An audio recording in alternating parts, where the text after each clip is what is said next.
I see he's a lot like me. He likes to stand and talk. We've got chairs here. We may or may not sit down in them, whatever we do. I'm just going to begin to walk through some of these questions they've emailed, and you can spend as much time or as little time talking about them. And if I'm not smart enough to understand your question, I won't ask it. I'm going to skip it, okay? So here it is. Question number 1, how come the judiciary seems to be so strong these days and can just simply overturn our laws? Judiciary, let me give some background on this. Judiciary is something that scared our founding fathers, framers of our government, more than anything else. If you look starting in 1768, Sam Adams, called the father of the American Revolution, said, we've got real trouble with British judges. And he said, here's the 2 problems we've got. He said, they have lifetime appointments and they're not accountable to people. He said, we've got to change those 2 things. You cannot have lifetime appointments. You cannot have judges unaccountable to people. So in 1776, when they did the Declaration of Independence, it gave 27 grievances on why they separate from Great Britain. All we hear in schools today is taxation, that representation, economics. We hear nothing about the religious. We hear nothing about 2 of those clauses, by the way, in the Declaration talked about how that we've been trying to end slavery in America and they won't let us. We've been passing anti-slavery law. So slavery, trying to end slavery is mentioned twice as often as taxation without representation, but mentioned 4 times as judicial activism, judicial abuses. We can't be part of a country that keeps doing this with judges. So from those, when they wrote the Constitution, then 11 years later, they put in there to make sure that those 2 things would not happen with judges. Federalist 7-8 says that when I'm going to tell you 5 things you hear in school and they're all dead wrong. You hear that there's 3 co-equal branches. That is absolutely dead wrong.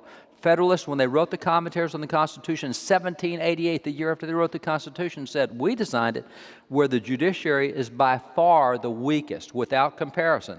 And we designed it where the legislative is by far the strongest, because that's the elected one. These are the unelected guys. If you heard the 3 co-equal branches, that is absolute propaganda in the last 50 to 60 years of progressivism. Founding Fathers made sure not at all. A matter of fact, when the Supreme Court gave a decision back, well, I'll get to that in a second. So that's one. Second thing they said was the liberties of the people can never be endangered from the judiciary, because the Constitution only allows the judiciary to cover 2 issues. That's all. 2 issues, it's called original jurisdiction. That's what the Constitution allows the judges to cover. Everything else they cover is by permission of Congress. Congress has the full authority over what these guys do. Congress gets to set how long their terms are, how often they meet, how many justices there are, what their pay and salary is, and what issues that come before the U.S. Supreme Court. Problem is, congressmen don't know the Constitution to a large degree. Sam's one of the guys who does carry the Constitution with him, but most don't. And the problem is none of us know the Constitution anymore. This year, there are 2 Christian colleges that decided they wanted to start schools of government. And so they asked me to help them start schools of government. We've done that. They start in the fall. And what we've done is the textbooks we use, I'm not using new textbooks. I've got a textbook from 1828 we're using, one from 1831, one from 1843. Because it worked for 200 years, we're going to use those textbooks. And the first textbook you start off with is a textbook that was used by elementary kids to study the Constitution. It has 100 questions. Most of the Supreme Court justices could not answer those 100 questions that elementary kids used to know. We're at the point today where the 70% of voters in the last election did not know the Constitution was the supreme law of the land. You had 62% of voters that could not name the 3 branches of government. By the way, 48% of elected officials could not name the 3 branches of government. If you can't name them, you can't control them. So all that to say, we don't know the Constitution, therefore we don't know the solutions. There's more than a dozen means in the Constitution whereby you can control judges, keep them under control. Easy thing. Another myth that we get is federal judges have lifetime appointments. Absolute nonsense. Article 3 says federal judges are allowed to serve for the duration of good behavior. No lifetime appointments. That's what they didn't want. That's what Britain had. So how do you what does good behavior mean with the judge? Look at the first 6 federal judges the Founding Fathers themselves threw off the court. One, a federal judge cussed in the courtroom. They said, that's bad behavior for a judge. You're gone. That's all it was. He cussed. Another was rude to a witness in a courtroom. They said, that's not good behavior for a judge. You're gone. You're not a federal judge. One got drunk in private life, not in the court, in private. They said, that's not good behavior for a judge to get drunk. You're gone. I mean, 2 of them were for judicial high-handedness. One is for attempting to overturn an act of Congress. Oh, they do that all the time today. See, they never allowed the judges to do that, but because we don't know the Constitution, We just think, well, they got lifetime appointments, and there's 3 co-equal branches of government, and there's 3 independent branches. Founding Fathers said you never let the judiciary be independent because they're not elected. You can let the others be independent because the people can control that. They've got no control over judiciary, so you never let them become an independent branch. So, long answer to a short question, there's a ton of history. We have a thing called 5 judicial myths, and it actually goes back to the history of how this thing was set up and how it's supposed to work. But there's no way, shape, fashion, or form. Founding Fathers would look at us today and say, so how long did America last before it went under? Because this is sure than the country we gave you. I mean, there's no way what judges are doing today would be allowed by any Founding Father alive back then. That wasn't a bad answer. It's a great question. Here's another one. Obviously, this one always comes up, the idea and the origin of the separation of church and state. Separation of church and state is a biblical concept, but the way we use it today is totally different from what it was. Back in the beginning, when God got his people out of Egypt, they're all delivered. He says, all right, let's stop a minute out here in the wilderness. We need to set up a nation. And so what he did was he gave them 613 laws. That's all it takes to govern a nation. He said, you're my nation. Here's what I want you doing. Covers everything. It covers everything from military to immigration to taxation to you name the issue, it's covered. Now, within that framework of what he did, he said, now, here's the way it's going to work. Moses, you handle the civil stuff. Aaron, you've got the spiritual stuff. So there is a separation of the institutions of church and state, but God is not excluded from either one of them. God was right in the middle of both of them. And in 2 Chronicles 26, when King Uzziah comes in, the Bible says King Uzziah, God really blessed him. Uzziah, I marvel, I try to read the Bible and understand what he's talking about, but Uzziah came up with technological discoveries that advanced the military. We know historically, part of that was he created catapults that could go further than anybody else's catapult, so he could pound the enemy before they got in range to pound him. It also talks about some kind of thing. As I read the Bible, it's kind of like, I think, a Gatling gun for arrows. There was some kind of multiple arrow launcher or something that he did. But anyway, the Bible talks about all sorts of these technological things that he did for war back then. His animal husbandry, his agriculture, his economics. God blessed him. And he was appreciative. And so what he says is, I'm going to the temple to offer sacrifices. The priest man at the door said, no, you're not. You're the civil leader. You're not the priest. That's a difference. He said, don't ever tell a king what I can and can't do. And he charged in the temple, and God struck him right at the altar, gave him leprosy, real clear. I told the priest to do that. I didn't tell the civil leaders to do that. So the operation of the temple belongs in the temple, not to the priest. What happens in 391 AD, Emperor Theodosius combined the two. He said, I'm a Christian. You know what? Everybody in the entire world is going to be a Christian or I'm going to kill you. It's real simple. And he made that an edict. And starting from that point on, the church was subject to the state. The state took over the church, started telling us what our doctrines were. By the time you get to the American Revolution, I have laws passed by the Parliament. Those laws passed by Parliament say who can and cannot take communion. Are you kidding me? Congress saying who can and can't take communion? They've got another one on who can and can't preach the gospel. And see, that was church and state. And the church never took over the state took over the church. And when they did, they started using coercion. They told you what religion you had to believe. They told you what your beliefs had to be. They used force. There was no religious conscience. So along come the reformers. The reformers said, hey, we got to get back to the Bible. And one of the things the reformers taught was getting the government out of operating the church. And so that was the call for separation of church and state. Therefore, the first Reformation folks that came to America, like the Pilgrims, when they got here, they stood up and said, we're not doing like we did in Europe. We're going to elect our church leaders and we're going to elect our state leaders, and they're separate. And so the Pilgrims actually had separate elections for church leaders and for state leaders. That was wild in England because if the king was Anglican, would be Anglican. If he was Catholic, would be Catholic. So in America, we set it up that God was involved in everything the way he's supposed to be, but we did not allow the government to run the church. Therefore, separation of church and state is a limit on the government, not the church. That's why the First Amendment says Congress shall make no law respecting an establishment of religion or prohibiting the free exercise thereof. There's nothing in the Constitution that tells individuals or groups or churches what they can and can't do, but there's a lot that says Congress, you can't mess with their religion. The whole First Amendment was set up to keep Congress from interfering with our religious expression, and today we're told, oh, a kid saying the word God at graduation, that's Congress establishing a religion. Are you kidding me? How do you parse the word Congress will make no law to mean that a kid can't say God at graduation? So separation of church and state today is completely twisted. It's like Animal Farm where the black means white and red means green and everything is so twisted up. I love separation of church and state from the concept of the way the Bible had it. Today what it means is secularization of church and state, and that's not at all what the Bible had. Very good. What's the religious makeup of the Founding Fathers? Religious makeup of the Founding Fathers is extremely diverse. You have to understand the Founding Fathers, they were highly religious. Matter of fact, I do not know of a single Founding Father that signed the documents that was not an active church participant. Now, there were some of them that would not agree theologically with what we consider to be Orthodox biblical Christianity. A handful of them questioned the divinity of Jesus or the inspiration of Scriptures. There was none of them that was a secularist at all, of those who signed the documents.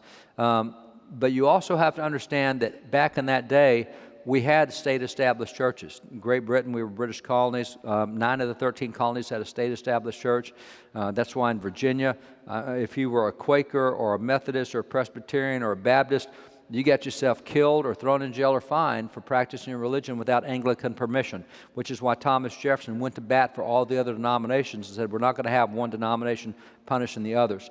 So from the concept of that, they were all very different. And here's the other thing to understand about early America before the Revolution was Christians killed Christians for being from the wrong denomination. It was just that simple. So the Founding Fathers come through and say, no, if we separate church and state, there's religious toleration, there's religious conscience, and there's non-coercion. Those are the three things that always come with keeping the government from taking over the church. So when we have the first Congress that met, September the 6th or the 7th of 1774, it was actually moved that they should open with prayer. And all the religious guys objected. And John Jay, who started the American Bible Society with Elias Boudinot, our first Chief Justice, so many others said, whoa, whoa, whoa, there's no way we can pray together because some of us are Lutherans, some of us are Methodists, some of us are Baptists. So there's no way denominations can pray with each other. So that was the difference in America back then. They were highly religious, but there was so many lines that had been drawn between denominations that there was sometimes trouble getting over it. The way they got over it was Sam Adams reminded them of what we call the Father Abraham sermon that was preached by George Whitefield. Father Abraham, great sermon that he preached. Now remember, and I'm going to jump into something real different here for a second. We pray in America for revival. You know, I hear Christians praying that all the time. We don't have a clue what we're praying for. A revival historically and biblically spans generations. The First Great Awakening, a revival went from 1730 to 1770. Second Great Awakening went from 1801 to 1877. You're talking 40, 50, 60 years. Revival, nobody knew they were in a revival until 20 years later. Historians looked back and said, I think that was a revival. It's always called a revival after it's over, not while it's going on. And so what happened at the time, Whitefield was preaching across America. He preached 18,000 sermons in 34 years. He made 7 journeys on horseback from Maine to Georgia and back, preaching everywhere he went, carried a portable pulpit with him. It's estimated that 80% of Americans heard Whitefield physically preach a sermon. Now try that for message penetration. 80% heard him preach that. And Whitefield, his most ardent opponents were churches because he was not doing what everybody else did. He preached outside. You're supposed to preach inside the church. Pastors literally had their congregation go line up in trees and stand and pee on him while he preached or defecate on him. It was unbelievable what Christians were doing to him. So as he is there and he goes from state to state to have these denominations, he gave his Father Abraham sermon. And he said, I had a dream last night, and in that dream, I dreamed that I arrived at the gates of heaven and Father Abraham was there to meet me. He said, and I looked at Father Abraham and said, I'm so glad to be at heaven. I can't wait to meet my other Methodist brethren who are here. And Father Abraham said, there's no Methodist in heaven. There's no Methodist? I know some good Presbyterians. I know they got to be. None of the Presbyterians are in heaven. There's no Presbyterians? There's got to be Baptists. And he went through all the denominations. And Abraham said, sorry, we don't have any of those either. And he said, Father Abraham, who do you have here? And Father Abraham quoted Acts 10:47. It says, he that worketh righteousness and feareth God will be accepted of him. He said, all we have up here are Christians. We don't have anybody else up here. And so that concept of, hey, if you work God, if you fear God, work righteousness, that's what it is. That's what Sam Adams said. He said, what do you mean a Lutheran can't pray with a Presbyterian can't pray? If you fear God and work righteousness, we can do this. And it was Sam Adams that broke it down, and it turned into a 2-hour prayer meeting in the first Congress. So they were highly religious, and once they got their heads together and said, we're all Christians and we're not enemies, a 2-hour prayer meeting to open the first Congress, that tells you something about how religious they were. 2 more questions just for time, and David, get you. One, it relates to the platform. Can you compare and contrast maybe this year as well as over previous election cycles, the differences between the Republican and Democratic platform? let me put something real clear up front. I am a firm believer you have to be involved in a political party. That's the only way you can be salt and light in that party. If you don't get involved in a political party, you'll have the same problem we see so often, and that is in November you have a choice between the bad and the worst instead of a choice between the good and the better. If people get involved in political parties, they can move the good candidates forward to where they're there at the end. If Christians, and by the way, since 1980, every president of the United States has been chosen with only 1 out of 6 Americans voting for that individual since 1980. Think what would happen if the others decided to get involved. We could change things instantly. So because of that, I also have to say I'm not a lover of party. I believe a party is a vehicle. It's like a car. I can get in a car, and I just want it to drive me where I want to go. That's the way parties are. I'm a firm believer in what George Washington said, that a love of a party is the worst enemy to a nation. He didn't object to parties because that's how you move things forward.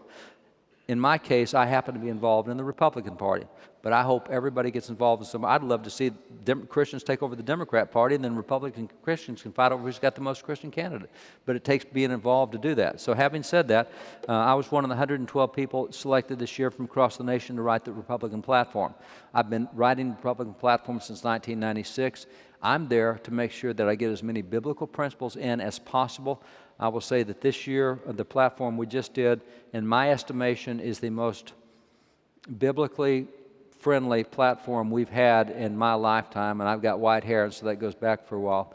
So what we did with Israel, what we did with marriage, what we did with conscience, what we did with faith, what we did with expression of God, what we did with Bible in schools, you name it, we've gone in a very clear direction. David, can I ask you, they may not know, he mentioned 112 people. They came up from 56 different, 2 from each, if you'll explain that. Yeah, the way that the platform, there are 4 national committees. There's what's called the organization, and there's the rules committee and the platform committee, et cetera. And so the 2 substantial ones tend to be rules, which is how you make the rules by which your party's operated, Democrat or Republican or any other party, and the platform. Platform says what we believe as a party. So there are 50 states, there are 6 American territories, plus Washington, D.C. You have American Samoa, Virgin Islands, et cetera, Guam, Puerto Rico. And so the states pick 2 people out of their states to go to the nation to write that platform. So I was one of the ones chosen out of Texas, went there. They tell me that I have set the record for platform writing. 4 years ago when we wrote it, I made 140 amendments to the platform. Staff writes it, and then we edit it, and all but one of those amendments were accepted. This year, it was something like 70-something amendments, and every one of them was accepted, which tells me that we have a somewhat friendly audience, because I kept inserting stuff about the Constitution, Declaration, and God, and Bible, and they keep voting it up. So it's a very friendly group that was assembled. We had about 25 or 30 so that would be on the other side, but out of 112, that's still a small margin. On the other side, one of the things that I did for a number of years in conjunction with some good Christian folks in San Antonio was we simply took the 2 platforms, Democrat and Republican platforms, and we took biblical issues out and put them side by side. It's called In Their Own Words. So here's what they say about God, or here's what they say about abortion, or here's what they say about school choice, or whatever it was, and just did a side-by-side contrast so that people would know, because again, I'm not a huge fan of parties. I'm a huge fan of policies, but parties help move that forward. So we get involved in parties to move policies forward. So there's a huge distinction between the parties on many things. You may have seen 4 years ago that the Democrats had that big debate over whether the word God should even be included in their platform. That's not a debate we had. God's all over that platform, included a number of times. So I'd encourage you to go online, read the 2 platforms side by side. Democrats are creating theirs this week. They had the draft released last week. They'll have their convention in Philadelphia this week. Once that's over, look at the platforms, read them, see what you're comfortable with, see if they conform to your biblical worldview. Last question. In your opinion, I think this is in your opinion, why does it seem like through education and court system we're removing God from our country? What's the motive behind it, and the teaching, instruction, everything else? Yeah, the motive behind it is very simple. It's worldview. Psalm 2, verses 10 through 12, why do the heathen rage against thee? Why do the people imagine a vain thing? The kings of the earth are gathered together against the Lord. This has been going on from the beginning. It's the God people versus the anti-God people. And you've always got that. If you're an anti-God person, see, the problem is, and I could show you the state constitutions, but they did not want you anywhere close to public office unless you personally believed in future rewards and punishments. You see, if I believe I'm going to stand before God and answer for everything I do, including while in office, that's a great restraint on my behavior. If I can reject God and say there is no God, then there is no accountability for my behavior, and I can do what I want. So it really comes into who's in charge of my life. Am I in charge of my life, or is God in charge of my life? If God's in charge, then I'm accountable to His standards. If there is no God, then I can make my own standards and I can do what I want. And that's the thing we've had all the way through. In Judges 17:21, it says, "In that day Israel had no king, no authority. The people did what was right in their own eyes." And that's where that's always been the battle. So what happened was in the 1920s and 30s, if you look at church literature, 1920s and 30s, we started telling our kids, you want to do something good for God? Be a pastor, be a missionary, but stay out of secular stuff. You don't want to go into science, and you don't want to go into media. Stay out of politics or the law. And so we started pulling Christians out of all those areas. When you start pulling salt and light out, it gets rotten real fast. That's what salt is, a preservative. That's what light is a penetrator.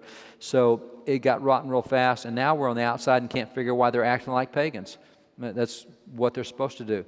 It was not that way, but it just baffles me. In 1960, up until 1968, the church still had the influence in Hollywood to be able to cancel any movie that was wrong morals.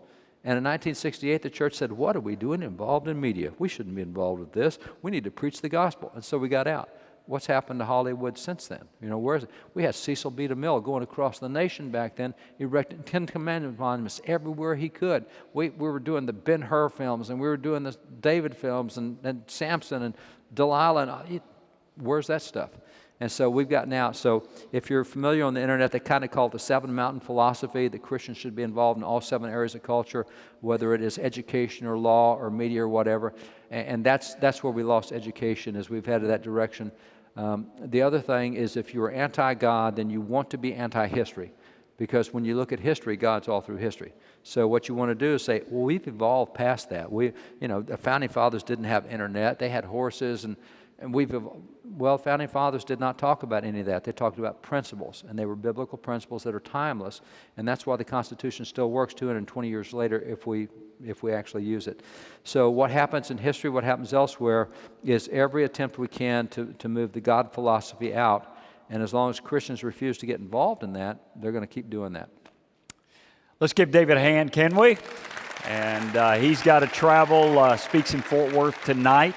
And so David will be out at his product table. Let him get there with his wonderful wife, but be sure and pick up. If you could recommend for parents, how about this, just quick, I know you, if a parent really wanted to teach their kid the Constitution, what should they go by? If you want to teach your kid the Constitution, let me answer that a little differently. If you want to teach your kid, period, notice the way the Bible teaches history. It uses biographical history. There's not a chapter in the Bible where you can study the Philistines. You can't go to the chapter on the Philistines. Oh, here's who they are. Here. If you want to study the Philistines, you've got to read the life of Samuel and of Saul and of David. So God does things by telling stories. We used to teach American history by telling stories. You want to study the American Revolution? You read the biography of George Washington, of Abigail Adams, of African-American Wentworth Cheswell, of Sybil. We read biographies. That's how we learned it. Today, we started in the 1960s and 70s saying, no, it's dates and it's events, and so we lost the purpose and meaning to history. Revelation 12:11 says you overcome by the word of your testimony. That's what storytelling was. We told biographical stories. I don't care whether you're 80 years old or not, you still love the story of the 3 Hebrew children in the fiery furnace. God made us to respond to stories. So teach stories. Same with the Constitution. Teach the stories of those who wrote it. Teach the stories of those who created it. Teach the stories of what brought the conflicts about. Then you understand the background. And once you understand the background, you can apply the purpose that they're going after. So for the Constitution, what you guys are going to be covering on Tuesdays, the Constitutional Life, it's a little precursor of what the document says. But to know why they did what they did, you really have to just read some of the history. So what I recommend is a lot of biographical history on the table. I don't know if it's on the table out there, but on the website we have a ton of biographies of Christian heroes in American history. And it's designed to help you understand the time and the flavor of what was going on. So black patriots, white patriots, male, female. God used so many people to do so many good things. So that's a good starting place. Thank you, David. Y'all have a great day. Be blessed. Product tables outside in the atrium. Thanks for being here, guys.